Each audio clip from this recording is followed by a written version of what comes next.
नमस्कार। आज हम एक बहुत ही दिलचस्प और ज़रूरी मुद्दे पर बात करने वाले हैं। हम ये समझने की कोशिश करेंगे कि जेंडर यानी स्त्री और पुरुष की भूमिकाओं को लेकर हमारी आम समझ क्या है और कैसे ये एक निजी मामला न रहकर एक बड़ा राजनीतिक मुद्दा बन जाता है। और इस पूरी कहानी को समझने के लिए हम भारत के उदाहरण पर खास तौर से गौर करेंगे। तो आज का हमारा ये सफर 5 हिस्सों में बटा होगा। हम शुरुआत करेंगे प्राकृतिक विभाजन की धारणा से कि क्या ये सब नेचुरल है। फिर हम बात करेंगे उस अनदेखे काम की जो असल में असमानता पैदा करता है। इसके बाद हम देखेंगे कि कैसे जेंडर का ये मुद्दा राजनीतिक बना, और फिर समझेंगे कि सत्ता में हिस्सेदारी क्यों इतनी जरूरी है। और आखिर में हम एक बड़े सवाल पर सोचेंगे कि क्या समाज का इस तरह से बंटना हमेशा ही बुरा होता है। चलिए तो शुरू करते हैं हमारे पहले हिस्से से। और ये उस आम धारणा के बारे में है कि भाई औरतें और मर्द जो काम करते हैं वो तो कुदरती है ना। तो सबसे पहला और सबसे बड़ा सवाल जो दिमाग में आता है वो ये है कि क्या पुरुषों और महिलाओं के बीच काम का ये जो बंटवारा हम अपने आसपास देखते हैं वो वाकई प्राकृतिक है? क्या इसे बदला नहीं जा सकता? सच कहें तो हमारी पूरी चर्चा का केंद्र यही सवाल है।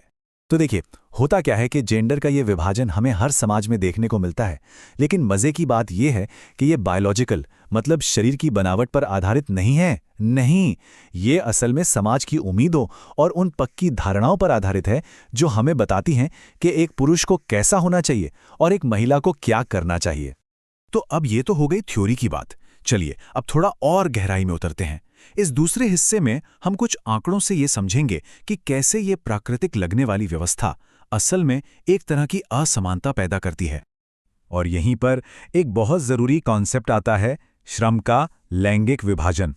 ये एक ऐसा सिस्टम है जहां ये मान लिया जाता है कि घर के अंदर का सारा काम मतलब खाना बनाना, सफाई, बच्चों की देखभाल, ये सब महिलाओं की जिम्मेदारी है और पुरुष वो घर के बाहर का काम करेंगे। और ये आंकड़े ये कहानी को बिल्कुल साफ कर देते हैं। भारत सरकार के एक सर्वे पर नजर डालिए। पुरुष औसतन 6 घंटे ऐसा काम करते हैं जिससे आमदनी होती है और घर के काम में सिर्फ आधा घंटा लगाते हैं। वहीं दूसरी तरफ महिलाएं घर के कामों में 5 घंटे लगाती हैं। मतलब अगर कुल काम के घंटे देखें तो महिलाएं पुरुषों से ज्यादा काम कर रही हैं, लेकिन उनके काम का एक बहुत बड़ा हिस्सा ऐसा है जिसके पैसे नहीं मिलते, जिसकी कोई पहचान नहीं है। और ये सोच, ये मानसिकता इस एक लाइन में सिमट जाती है, मैं काम नहीं करती, मैं तो बस एक हाउसवाइफ हूं। इतने घंटे मेहनत करने के बावजूद समाज में उस काम को असली काम ही नहीं माना जाता। ये एक बहुत ही गहरी सामाजिक धारणा है। तो सवाल ये है कि ऐसा होता क्यों है? इसकी जड़ कहाँ है? जवाब है पितृसत्ता। ये एक ऐसी व्यवस्था है जो पुरुषों को ज्यादा महत्व देती है और उन्हें महिलाओं पर एक तरह की शक्ति या पावर देती है।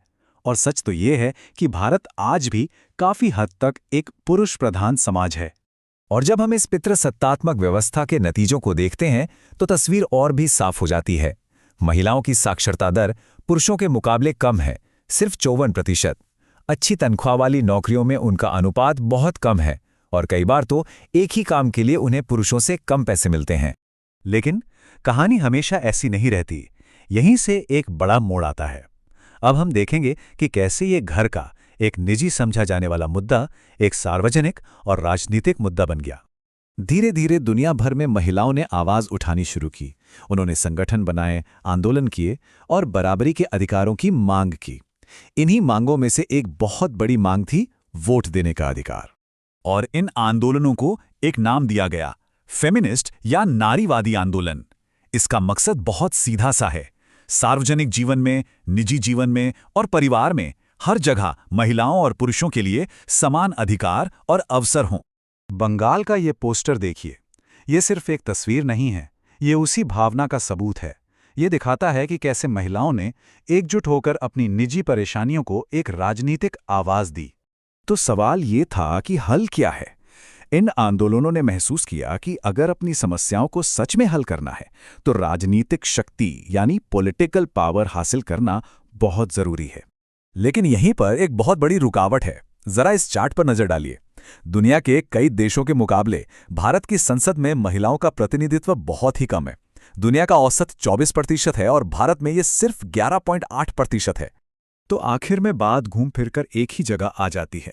कई महिला आंदोलनों का यही निचोड़ निकला कि जब तक सत्ता पर महिलाओं का नियंत्रण नहीं होगा, जब तक वो फैसले लेने की जगह पर नहीं होंगी, तब तक उनकी समस्याओं पर ठीक से ध्यान ही नहीं दिया जाएगा। लेकिन क्या इस दिशा में कुछ हुआ है? बिल्कुल हुआ है, और ये नंबर देखिए, 10 लाख से भी ज्यादा। पंचायती राज व्यवस्था के तहत स्थानीय सरकारों में महिलाओं के लिए सीटें आरक्षित की गईं, और नतीजा ये है कि आज हमारे पास 10 लाख से ज्यादा चुनी हुई महिला प्रतिनिधि हैं। तो ये हुआ कैसे? ये एक सोचे समझे कानूनी समाधान का नतीजा है। पहला कदम था पंचायती राज, जिसने गांव और शहर के स्तर पर 1/3 सीटें आरक्षित की।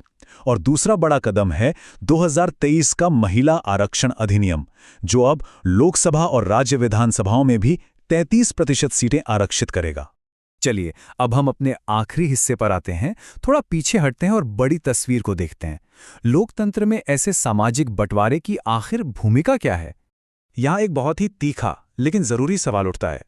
अगर हम कहते हैं कि जाति के नाम पर या धर्म के नाम पर समाज को बांटना गलत है, तो फिर जेंडर के आधार पर बने आंदोलन यानी नारीवाद को हम एक अच्छी चीज क्यों मानते हैं? और इसका जवाब लोकतंत्र की गहरी समझ में ही छिपा है। देखिए, किसी सामाजिक विभाजन को राजनीति में लाना हमेशा लोकतंत्र के लिए खतरा नहीं होता, बल्कि कई बार ये बहुत जरूरी होता है, ताकि जो समूह पीछे रह गए हैं, जिनकी आवाज नहीं सुनी जा रही है, उनके मुद्दों पर ध्यान दिया जा सके। ये असल में लोकतंत्र को और मजबूत बनाता है। तो आखिर में एक सवाल हम सबके लिए।